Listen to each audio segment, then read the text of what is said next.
Krakow is one of the oldest and largest cities of Poland. This historic and cosmopolitan city dates back to the 4th century and is now home to some 1.3 million people. Close to the Vistula River, it was the capital of Poland until 1596.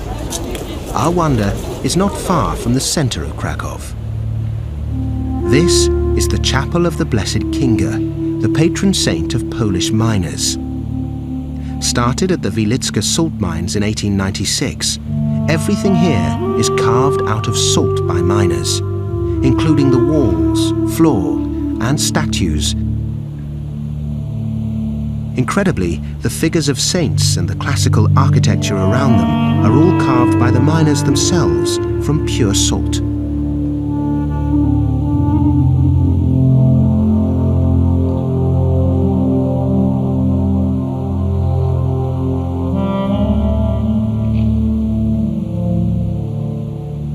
Even a chandelier, again all fashioned from salt crystals, not by an artist, but by the miners in their place of work, to cast light on their saints, perhaps to help them in their dangerous work underground. Commercial salt production at Wilicka stopped 10 years ago, but one part of the mine is still being used by mineralogists. It takes an hour-long walk deep underground to get there. 327 meters deep, the mine has caverns and tunnels that stretch for over 300 kilometers. Salt was precious, the bedrock of Poland's economy for centuries. It took huge efforts to extract, but the miners still found time to celebrate this invaluable commodity with their carvings.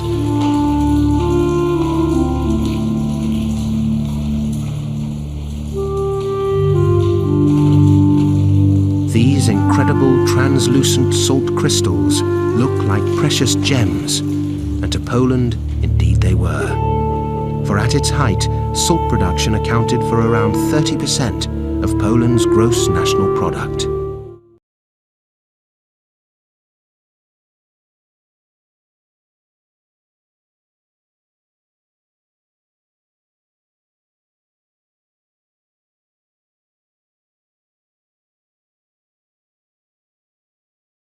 These are hard economic times in the little town of Guben.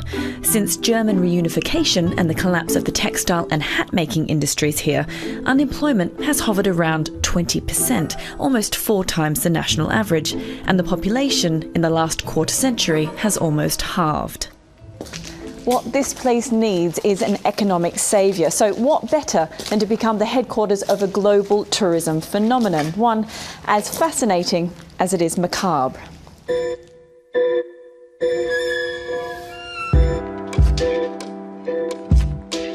Since it first launched in 2004, Body Worlds has attracted more than 38 million visitors worldwide.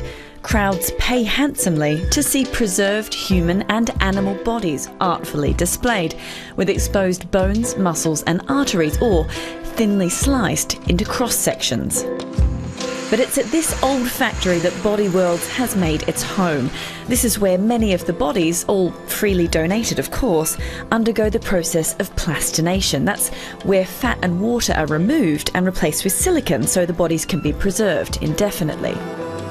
The Plastinarium, as it's known, has provided 60 full-time jobs and is now among Guben's biggest employers. For tourists, this place offers an utterly unique attraction. Not only can they wander through a permanent exhibition, but they can see teams at work in the dissection room. And those with strong stomachs can, believe it or not, take up a scalpel and join in. We're glad to be wearing this. I think this is a good idea. Some visitors are more enthusiastic than others, it must be said. The doctor shows me how to remove connective tissues to reveal muscle fibres, which will eventually be displayed. It's a very strange and disquieting experience, and I'm mainly trying to keep my hands from shaking. What's interesting to me is that tourists actually are able to come and participate in this. People are getting excited, to try to dissect the body.